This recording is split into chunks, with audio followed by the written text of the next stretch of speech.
ಲಕ್ಷ್ಮೀ ಹೆಬ್ಬಾಳ್ಕರ್ ಕ್ಷೇತ್ರದಲ್ಲಿ ಮರಗಳ ಮಾರಣ ಹೋಮವನ್ನೇ ಮಾಡಿಬಿಟ್ಟಿದ್ದಾರೆ. ಬೆಳಗಾವಿ ತಾಲೂಕಿನ ಬಡಾಲ ಅಂಕಲಗಿ ಗ್ರಾಮದಲ್ಲಿ ಆಗಿರುವಂಥ ಘಟನೆ ಇದು. ಕಂದಾಯ ಇಲಾಖೆಗೆ ಸೇರಿದ್ದ 40 ಎಕರೆ ಗೈರಾಣ ಜಮೀನಿದು ಕಂದಾಯ ಇಲಾಖೆಯವ್ರಿಗೆ ಸೇರಿದ್ದು. ಸಾವಿರಾರು ವಿವಿಧ ಮರಗಳಿರುವಂಥ ಪ್ರದೇಶವನ್ನು ನಾಶ ಮಾಡಿಬಿಟ್ಟಿದ್ದಾರೆ.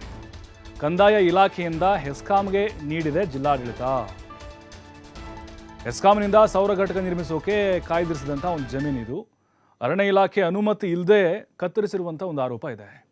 ನವಿಲು ಸೇರಿದಂತೆ ಸಾಕಷ್ಟು ವನ್ಯಜೀವಿಗಳ ವಾಸಸ್ಥಾನ ಆಗಿತ್ತು. JCBಯಿಂದ ರಾತ್ರೋರಾತ್ರಿ ಮರಗಳನ್ನು ಕತ್ತರಿಸಿದ್ದಾರೆ ಅನ್ನುವಂಥ ಆರೋಪ ಇದೆ. ಶ್ರೀಗಂಧ ಸೇರಿದಂತೆ ವಿವಿಧ ಬಗೆಯ ಮರಗಳಿದ್ದಾವೆ ಅನ್ನುವಂಥ ಮಾತಿದೆ. ಅರಣ್ಯ ಇಲಾಖೆ, ಕಂದಾಯ ಇಲಾಖೆ ಅಧಿಕಾರಿಗಳ ವಿರುದ್ಧ ಆಕ್ರೋಶ ಈಗ ವ್ಯಕ್ತವಾಗ್ತಾ ಇದೆ. ನೋಡಿ ಎಷ್ಟು ಮರಗಳನ್ನು ಕಡಿದು ಹಾಕಿದ್ದಾರೆ ಅಂತೇಳಿ. ಒಂದು ಮರ ಸಾಕಬೇಕು ಅಂತ ಹೇಳಿದ್ರೆ, ಅದನ್ನ ಬೆಳೆಸಬೇಕು ಅಂತ ಹೇಳಿದ್ರೆ ಎಷ್ಟು ಕಷ್ಟ ಅನ್ನೋದು ಬಹುಶಃ ಆ ಮರ ಕಟ್ ಮಾಡಿಸಿದವ್ರಿಗೆ ಗೊತ್ತಿಲ್ಲ ಅಂತ ಅನಿಸುತ್ತೆ. ಸಾಲು ಮರದ ತಿಮ್ಮಕ್ಕ ಅವರಿದ್ದರೆ ಬಹುಶಃ ಬಹಳ ದೊಡ್ಡ ಮಟ್ಟದ ನೋವನ್ನು ಅನುಭವಿಸ್ತಾ ಇದ್ರು. ನಾವು ಎಲ್ಲರೂ ಪ್ರತಿಯೊಬ್ಬರು ಕೂಡ ಪರಿಸರ ಪ್ರೇಮಿಗಳು. ಆದರೆ ಅಧಿಕಾರಿಗಳು ನೋಡಿ, ಅಲ್ಲಿ ಯಾವುದೋ ಒಂದು ಕೆಲಸ ಇರಲಿ, ಸರ್ಕಾರಿ ಕೆಲಸಗಳಾಗಬೇಕು ಅಂತ ಹೇಳಿದ್ರೆ ಈಗ ಅಲ್ಲಿ ಕೆಲವೊಂದಿಷ್ಟು ಡೆಮಾಲಿಷನ್ ಮಾಡೇ ಮಾಡ್ತಾರೆ. ಆದರೆ ಆ ಸಂಪತ್ಭರಿತವಾದಂಥ ಮತ್ತು ಪಕ್ಷಿಗಳಿಗೆ, ಪ್ರಾಣಿಗಳಿಗೆ ವಾಸಸ್ಥಾನ ಆಗಿರುವಂಥ ಮರಗಳನ್ನು ಯಾಕೆ ಇಲ್ಲಿ ಟಾರ್ಗೆಟ್ ಮಾಡಿದ್ರು, ಬೇರೆ ಜಾಗ ಇವರಿಗೆ ಪರ್ಯಾಯವಾಗಿ ಇರಲಿಲ್ವಾ ಅನ್ನುವಂಥ ಮಾತು. ಮತ್ತು ಯಾರೂ ಹೋಗಿ ಕೂಡ ತಡಿಲಿಲ್ವಾ, ಪರಿಸರವಾದಿಗಳು ಏನು ಮಾಡ್ತಾಯಿದ್ರು. ಇನ್ನು ಹೆಸ್ಕಾಂಗೆ ಜಿಲ್ಲಾಡಳಿತ ಇದನ್ನು ಕೊಡಲಾಗಿತ್ತು. ಹಾಗಾಗಿ ಅರಣ್ಯ ಇಲಾಖೆಯವರ ಒಂದು ಪರ್ಮಿಷನ್ ಕೂಡ ತೆಗೆದುಕೊಳ್ಬೇಕಲ್ವಾ ಕಂದಾಯ ಇಲಾಖೆಯವರು, ಅದನ್ನು ಕೂಡ ಮಾಡಿಲ್ಲ ಅನ್ನುವಂಥ ಆರೋಪಗಳು ಕಾಣಿಸ್ತಾ ಇದೆ. ಇದು ಬಡಾಲ ಅಂಕಲಗಿ ಗ್ರಾಮದಲ್ಲಿ ಆಗಿರುವಂಥ ಒಂದು ಘಟನೆ ಇದು. ಸಾವಿರಾರು ಮರಗಳು, ಶ್ರೀಗಂಧ ಕೂಡ ಅದರಲ್ಲಿತ್ತು ಅಂಥೇಳಿ. ಆಮೇಲೆ ನವಿಲುಗಳು ಆ ಭಾಗದಲ್ಲಿ ಜಾಸ್ತಿ ವಾಸ ಮಾಡ್ತಾ ಇದ್ವು. ಬಟ್ ಸುತ್ತಮುತ್ತಲಿರುವಂಥ ಗ್ರಾಮಸ್ಥರು ಕೂಡ ಆಕ್ರೋಶಭರಿತರಾಗಿದ್ದಾರೆ. ರೈತರು ಕೂಡ ಇದೀಗ ಕಂಗಾಲಾಗಿದ್ದಾರೆ. ಬೆಳಗಾವಿಯಲ್ಲಿ ಮರಗಳ ಮಾರಣಹೋಮ ಪ್ರಕರಣಕ್ಕೆ ಸಂಬಂಧಪಟ್ಟಂತೆ ಬೆಳಗಾವಿಯಲ್ಲಿ DFO ಕ್ರಾಂತಿ ಎನ್ನಿ ಪ್ರತಿಕ್ರಿಯೆ ಕೊಟ್ಟಿದ್ದಾರೆ. ಸ್ಥಳಕ್ಕೆ ACP ಭೇಟಿ ನೀಡಿ ಪರಿಶೀಲನೆ ಮಾಡ್ತಾ ಇದ್ದಾರೆ. ಅದು ಸರ್ಕಾರಕ್ಕೆ ಸೇರಿದ ಜಮೀನು ಅಂತ ಗೊತ್ತಾಗಿದೆ. ಸರ್ಕಾರ ಜಮೀನು ಅಂದರೆ ಕಾಡೆಲ್ಲ ಒಡೆದು ಹಾಕ್ತಿದೆ. ಹಾಗಾದರೆ ಮೇಲ್ನೋಟಕ್ಕೆ ಅರಣ್ಯ ಇಲಾಖೆ ಜಮೀನು ಅಲ್ಲ. ಸದ್ಯ ಅಲ್ಲಿ ನಡೀತಾ ಇದ್ದಂಥ ಕೆಲಸ ಸ್ಥಗಿತಗೊಂಡಿದೆ. ಅಧೀನ ಅಧಿಕಾರಿಗಳು ನಮಗೆ ವರದಿ ಕೊಡ್ತಾರೆ. ಆ ವರದಿ ಆಧರಿಸಿ ಮುಂದಿನ ಕ್ರಮವನ್ನು ತೆಗೆದುಕೊಳ್ತೀವಿ ಅಂತ ಹೇಳಿದ್ದಾರೆ.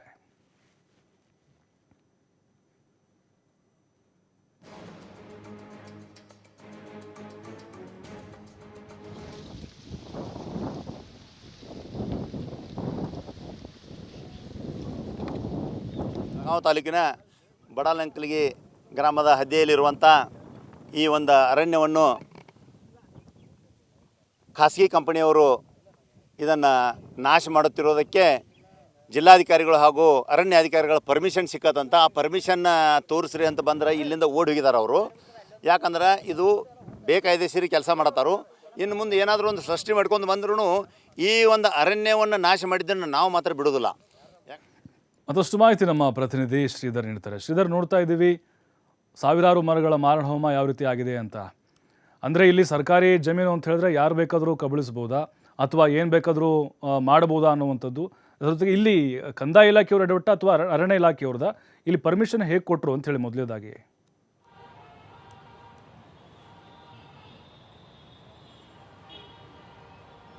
ಪ್ರಭು, ಇದು ಬೆಳಗಾವಿ ತಾಲೂಕಿನ ಬಡಾಲಂಕಲಗಿ ಗ್ರಾಮದಲ್ಲಿ ನಡೆದಂಥ ಘಟನೆ ಅಂತ ಹೇಳ್ಬೋದು. ಪ್ರಮುಖವಾಗಿ ಏನು ಬೆಳಗಾವಿ ಜಿಲ್ಲೆ ಕಂದಾಯ ಇಲಾಖೆಯಿಂದ ಹೆಸ್ಕಾಂ ಇಲಾಖೆಗೆ ಒಂದು 40 ಎಕರೆ ಗೋಮಾಳ ಜಮೀನನ್ನು ಕೊಡಲಾಗುತ್ತೆ. ಯಾಕಂದರೆ ಕೇಂದ್ರ ಸರ್ಕಾರದ ಪ್ರಮುಖವಾಗಿ PM ಕುಸುಮ ಯೋಜನೆ ಇದೆ, ಸೌರ ಘಟಕ ಸ್ಥಾಪನೆ ಮಾಡೋದಕ್ಕಾಗಿ ಇದೊಂದು ಹೆಸ್ಕಾಂ ಇಲಾಖೆ ಕೊಡಲಾಗುತ್ತೆ. ಹೆಸ್ಕಾಂ ಇಲಾಖೆ ಸಿಬ್ಬಂದಿಗಳು ಈ ಒಂದು 40 ಎಕರೆ ಪ್ರದೇಶದಲ್ಲಿರ್ತಕ್ಕಂಥ ಅರಣ್ಯ ಪ್ರದೇಶ ಏನಿದೆ ಅಂದರೆ ಇದು ಸರ್ಕಾರಿ ಜಮೀನಾಗಿರ್ತಕ್ಕಂಥದ್ದು. ಹಾಗಾಗಿ ಈ ಒಂದು ಗೋಮಾಳ ಜಾಗದಲ್ಲಿ ಬೆಳೆದಂಥ ಗಿಡ ಮರಗಳನ್ನು ಅರಣ್ಯ ಇಲಾಖೆ ಅನುಮತಿ ಇಲ್ಲದೆ ಹಾಳು ಮಾಡಿರ್ತಕ್ಕಂಥದ್ದು. ಸಂಪೂರ್ಣವಾಗಿ ಸಾವಿರಾರು ಮರಗಳನ್ನು ಇಲ್ಲಿ ಕತ್ತರಿಸಿ ಹಾಕಿದ್ದಾರೆ. ಇದರಲ್ಲಿ ಶ್ರೀಗಂಧ ಮರಗಳು ಸೇರಿದಂತೆ ಅನೇಕ ಮರಗಳಿದ್ದಾವೆ ಅನ್ನೋಂಥ ಒಂದು ಮಾಹಿತಿ ಪ್ರಾಥಮಿಕವಾಗಿ ಲಭ್ಯವಾಗಿರ್ತಕ್ಕಂಥದ್ದು. ಇಲ್ಲಿ ಪ್ರಮುಖವಾಗಿ ಸರ್ಕಾರಿ ಜಮೀನನ್ನು ಒಂದು ಸರ್ಕಾರಿ ಯೋಜನೆಗೆ ಕೊಟ್ಟಿದ್ದಾರೆ. ಆದರೆ ಇಲ್ಲಿ ಆ ನಿಯಮಗಳನ್ನು ಪಾಲಿಸಬೇಕಾದಂಥ ಕೆಲಸವನ್ನು ಇಲ್ಲಿ ಹೆಸ್ಕಾಂ ಅಧಿಕಾರಿಗಳು ಮಾಡಿಲ್ಲ. ಯಾಕಂದರೆ ಯಾವುದೇ ಒಂದು ಅರಣ್ಯ ಇಲಾಖೆಯಿಂದ ಕ್ಲಿಯರೆನ್ಸ್ ತೆಗೆದುಕೊಳ್ಳದೆ ಈ ರೀತಿಯ ಮರಗಳನ್ನು ಕತ್ತರಿಸಿ ಹಾಕಿರ್ತಕ್ಕಂಥದ್ದು. ಈ ಒಂದು ಪ್ರಕರಣ ಬೆಳಕಿಗೆ ಬಂದ ತಕ್ಷಣವೇನೆಂದರೆ ಅರಣ್ಯ ಇಲಾಖೆ ಅಧಿಕಾರಿ ಆದಂಥ ACF ನಾಗರಾಜ್ ಬಾಳೆಹೊಸೂರು ಸೇರಿದಂತೆ ಮತ್ತು DFO ಕ್ರಾಂತಿ ಮತ್ತು ಸ್ಥಳೀಯ ಅರಣ್ಯ ಇಲಾಖೆ ಅಧಿಕಾರಿ ಪ್ರಶಾಂತ್ ಇವರೆಲ್ಲರೂ ಕೂಡ ಒಂದು ಸ್ಥಳಕ್ಕೆ ಭೇಟಿ ಕೊಡ್ತಾರೆ. ಭೇಟಿ ಕೊಡೋ ಪ್ರಶ್ನೆ ಕೂಡ ಅದು ಹಾಗಾಗಿ ಈ ಒಂದು ಜಮೀನ ಯಾವುದೇ ಕಾರಣಕ್ಕೂ ಅರಣ್ಯ ಇಲಾಖೆ ಸಂಬಂಧಪಟ್ಟದಲ್ಲ. ಆದರೆ ಇದು ಏನು ಸರ್ಕಾರಿ ಜಮೀನಾಗಿದೆ. ಹಾಗಾಗಿ ಮರಗಳನ್ನು ಕತ್ತರಿಸಿದ ಬಗ್ಗೆ ನಾವೀಗ ಕೂಲಂಕುಷವಾಗಿ ಒಂದು ಪರಿಶೀಲನೆ ನಡೆಸ್ತೇವೆ. ಅದರಂತೆ ಒಂದು ವರದಿಯನ್ನು ಪಡೆದುಕೊಂಡು ಏನು ಕಾನೂನಿನ ಪ್ರಕಾರ ಕ್ರಮ ತೆಗೆದುಕೊಳ್ಳೋಕೆ ನಾವು ಏನು ಅಗತ್ಯ ಕ್ರಮಗಳನ್ನು ಕೈಗೊಳ್ಳುತ್ತೇವೆ ಅನ್ನೋಂಥ ಮಾತನ್ನು ಕೂಡ ಈಗ ಅರಣ್ಯ ಇಲಾಖೆ ಅಧಿಕಾರಿಗಳು ಹೇಳಿರ್ತಕ್ಕಂಥದ್ದು. ಒಟ್ಟಿನಲ್ಲಿ ಏನು ಸರ್ಕಾರಿ ಜಮೀನಾಗಿರಲಿ ಅಥವಾ ಖಾಸಗಿ ಜಮೀನುಗಳಾಗಿರಲಿ ಅಥವಾ ಖಾಸಗಿ ಜಮೀನುಗಳಲ್ಲಿ ಇರ್ತಕ್ಕಂಥ ಇರ್ತಕ್ಕಂಥ ಮರಗಳಾಗಿರ್ಬೋದು ಅಥವಾ ಸಾರ್ವಜನಿಕ ಸ್ಥಳಗಳಲ್ಲಿ ಇರ್ತಕ್ಕಂಥ ಮರಗಳಾಗಿರ್ಬೋದು, ಪ್ರಮುಖವಾಗಿ ಈ ರೀತಿ ಮರಗಳನ್ನು ಕತ್ತರಿಸುವಾಗ ಏನು ಅರಣ್ಯ ಇಲಾಖೆಯಿಂದ ಅನುಮತಿಯನ್ನು ಪಡೆದುಕೊಳ್ತಾರೆ.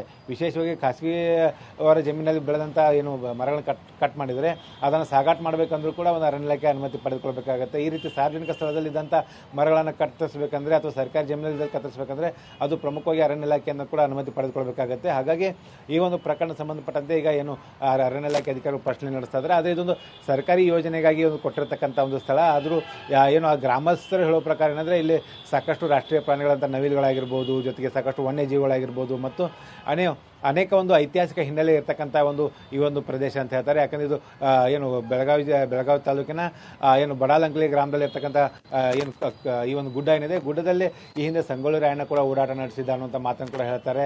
ಹಾಗಾಗಿ ಈ ಪ್ರಮುಖವಾಗಿ ಒಂದು ಗ್ರಾಮಸ್ಥರಿಗೆ ಈ ಗುಡ್ಡದ ಬಗ್ಗೆ ಒಂದು ಏನು ಐತಿಹಾಸಿಕ ಹಿನ್ನೆಲೆ ಆಗಿರ್ಬೋದು, ಜೊತೆಗೆ ಒಂದು ಸಾಂಪ್ರದಾಯಿಕ ನಂಟು ಕೂಡ ಇರ್ತಕ್ಕಂಥದ್ದು. ಯಾವುದೇ ಕಾರಣಕ್ಕೂ ನಾವು ಇಲ್ಲಿ ಯಾವುದೇ ರೀತಿಯ ಒಂದು ಮರಗಳನ್ನು ಕತ್ತರಿಸೋದಕ್ಕೆ ಅವಕಾಶ ಮಾಡಿಕೊಡೋದಿಲ್ಲ. ಈ ರೀತಿ ಅರಣ್ಯ ಏನಿದೆ ಇದು ಅರಣ್ಯ ಹೀಗೆ ಇರಬೇಕು ಅನ್ನೋಂಥ ಒಂದು ಒತ್ತಾಯವನ್ನು ಕೂಡ ಮಾಡಿರ್ತಕ್ಕಂಥದ್ದು. ಸದ್ಯ ಈಗ ಅರಣ್ಯ ಇಲಾಖೆ ಅಧಿಕಾರಿಗಳು ಮತ್ತೇನು ಜೊತೆಗೆ ಗ್ರಾಮಸ್ಥರ ವಿರೋಧದ ಬೆನ್ನಲ್ಲೇ ಆ ಒಂದು ಸ್ಥಳದಲ್ಲಿ ಏನು ಮರಗಳ ಕತ್ತರಿಸುವಂಥ ಕೆಲಸನ ಆಗ್ತಾಯಿತ್ತು, ಅದು ಸ್ವಚ್ಛತೆ ಮಾಡುವಂಥ ಕೆಲಸನ ಆಗ್ತಿತ್ತು. ಅದನ್ನು ಈಗ ಸ್ಥಗಿತಗೊಳಿಸಲಾಗಿದೆ.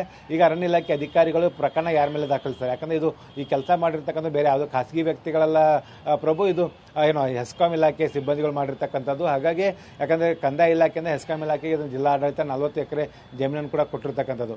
ಹೀಗಾಗಿ ಈಗ ಪ್ರಮುಖವಾಗಿ ಇಲ್ಲಿ ಏನು ನಿಯಮಗಳನ್ನು ಪಾಲಿಸಬೇಕಾದಂಥ ಏನು ಅಧಿಕಾರಿಗಳು ಎಲ್ಲೋ ಒಂದು ಕಡೆ ಇಲ್ಲಿ ಎಡವಟ್ಟು ಮಾಡಿಕೊಂಡಿರ್ತಕ್ಕಂಥದ್ದು. ಜೊತೆಗೆ ಆ ಗ್ರಾಮದ ಜನರ ಒಂದು ಗಮನಕ್ಕೂ ತರದೆ ಈ ರೀತಿ ಕೃತ್ಯ ಮಾಡಿರ್ತಕ್ಕಂಥ ಹಿನ್ನೆಲೆಯಲ್ಲಿ ಸ್ಥಳೀಯವಾಗಿ ಕೂಡ ಈಗ ಸಾಕಷ್ಟು ವಿರೋಧ ಕೂಡ ವ್ಯಕ್ತವಾಗ್ತಾ ಇದೆ. ಪ್ರಭು, ಥ್ಯಾಂಕ್ ಯು ಶ್ರೀಧರ್ ಮಾಹಿತಿಗಾಗಿ.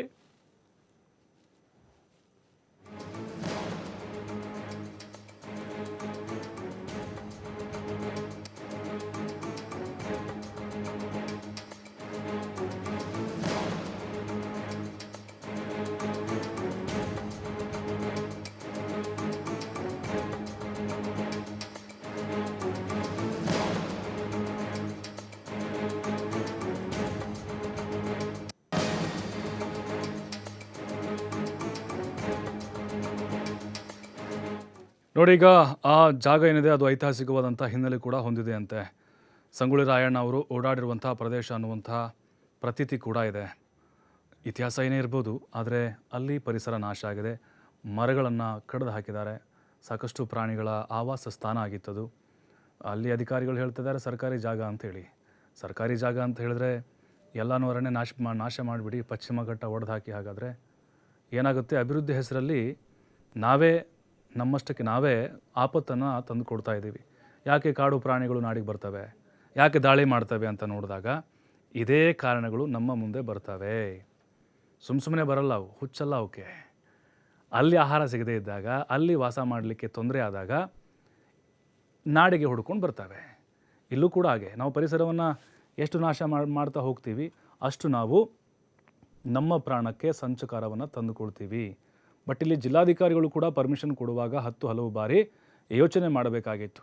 ಸಾಕಷ್ಟು ಗೋಮಾಳ ಜಾಗಗಳು ಸಿಗ್ತಾ ಇದ್ವು, ಆದರೆ ಅಲ್ಲಿ ಎತ್ತರಕ್ಕೆ ಬೆಳೆದಿರುವಂತಹ ಮರಗಳನ್ನು ಕಟ್ ಮಾಡಿ ಪಾಪ ಅಲ್ಲಿ ನವಿಲುಗಳು ಎಷ್ಟು ಚೀರಾಡಿದ್ವು ಅಂತ ಹೇಳಿದ್ರೆ ಅವು ಮತ್ತೆ ಬೇರೆ ಕಡೆ ಹೋಗ್ಬೇಕೀಗ.